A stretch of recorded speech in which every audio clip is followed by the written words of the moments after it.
Catus Maximus here. I feel compelled every once in a while to do reviews of these trailer hitch locks, just because so many of them are so bad. This is Reese, which is made notoriously bad locks, but this is their professional series stainless steel trailer lock. And the things that it does have going for it, I should say, is a solid stainless steel pin and a pretty decent locking mechanism. It does use a 4-disc detainer lock, but it's really shallow, and that is a zinc body, really coarse until I oiled it. Just turn it, that pops out, and how it works is it has this plunger in here which goes in and spreads the ball bearings. And I should note, open that up, that these ball bearings are indeed standard steel and they will rust. There's some images online of these rusting pretty bad, but how it works is that little pin comes in here and just spreads the balls apart, and that's what locks it. It sits in this undercut, which makes the metal pretty thin right about here because of this big old undercut, but the nose of this actually sticks pretty far into the body. So I believe their claims, they have all these claims here about weak points so it won't break off, prise head off essentially, and virtually pick proof, which obviously there's a pretty big YouTuber who's picked a lot of locks. These are definitely not virtually pick proof, but they do offer the advantage that they are a little bit more drill resistant because you just have a hole in the middle, except for there is an Achilles heel. Two of them, as a matter of fact. One right here, that little pin is pretty darn shallow, and that's stainless steel. You can easily drill that with a hardened steel drill bit. The second thing, and let me open this back up, which I also see as an issue, is the fact that there's no steel in here. This front disc doesn't even appear to be steel, but this inner housing is cast zinc. It's not magnetic. There's a slight amount of magnetism in this portion, but absolutely nothing up here. So it is cast zinc. The other thing I was noticing that seems really weird is it's like this tailpiece is press fit on, which isn't such a big deal, but nonetheless, I mean, there is, if I can get in, there you go, there's this odd gap, which doesn't really make any sense why there is a little gap there. Besides this, you'd think this would be machined as one piece, but it's actually not. It's two pieces. It's a little concerning because you don't know if this tail cap is press fit or threaded, but nonetheless, anyway, compared to Reese's other locks, which could be picked with a hairpin or a zip tie, this does offer some increased pick resistance just because it does require some more specialized tools to pick one of these disc detainer locks. However, it's not foolproof because of this pin, that, or you could just, I mean, I'm pretty quietly, you could take a file, since it is stainless steel, and just file this. Probably take it just a few minutes to file it down enough to be able to pull out the lock. But what I'm going to also go ahead and do, because I'm sure it'll take a few seconds, just put a piece of vice grip on it.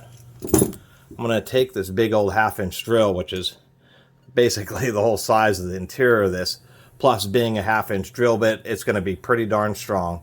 And I'm pretty sure I can just knock the guts out of this in just a few seconds with a cordless drill. So let's go ahead and take a look at that. Alright, let's go ahead and get this viced up here. Remember, drilling one of these is actually really viable just because, remember, it's in the trailer hitch on your truck. It's very well secured. Obviously, drills make some noise, but not as much as an angle grinder. Angle grinder will wait to death, and it'll still take a minute or maybe a minute to cut through this. Where a drill is still not that loud if you're considering how fast it can be. Alright, so obviously if you drill it, the head will spin. They do have an O-ring in there, I forgot to mention that, and a cap, so it does keep it pretty clean. But to prevent it from spinning, nothing like some vice grips, which will get a really good bite because stainless steel is going to be softer. Even though it is, seems like it's hardened stainless steel, even the hardest of stainless steels don't get as hard as tool steels by quite a margin. So these vice grip teeth are going to get a really nice grip. I am using a really long aircraft drill here I do recommend buying high quality ones if you ever get these aircraft drills, just because of really hard to find long drill bits that actually drill straight. So this is going to come around this way, and we're just going to see if this drill bit breaks or what exactly we have here.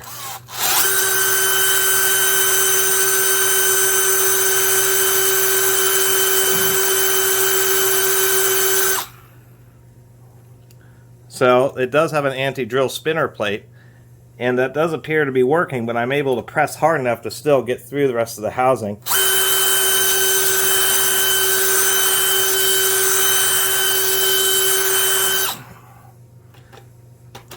And there goes the anti-drill spinner plate.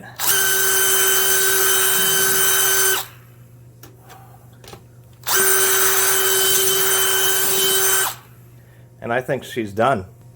Nope, just a little bit more to get the rest of the lip out.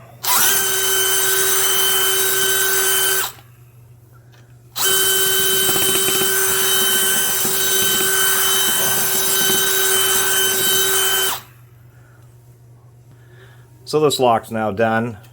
All I have to do now is just pick out some of these plates here. So I was able to pick out just I mean, remember, this is going to be sideways, and it's going to be easier to pull these parts out. Just picked out some of the pins.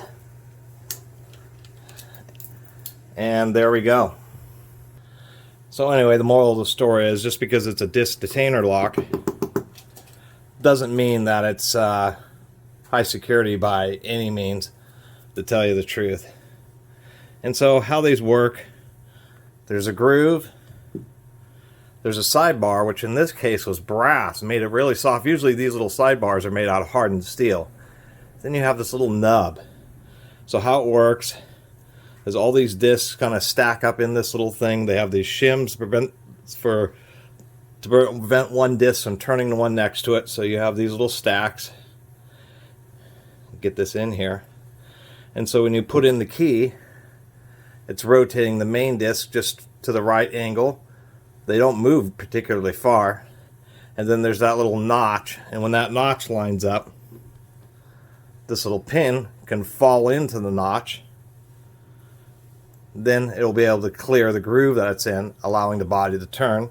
And once the whole carriage turns, this little nub just pulls down on that little locking pawl right there.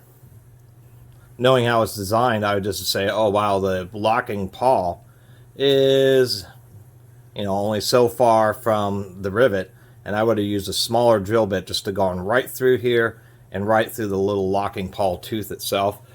But it just goes to show you, even though you have disc detainer locks, surprisingly enough, a large drill bit, and you can just grind out the end of the lock.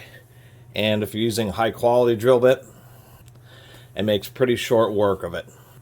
And surprisingly enough, the larger drill bits are also stronger, so you're much less likely to break the bit and much more likely just to hammer your way through the front of the lock.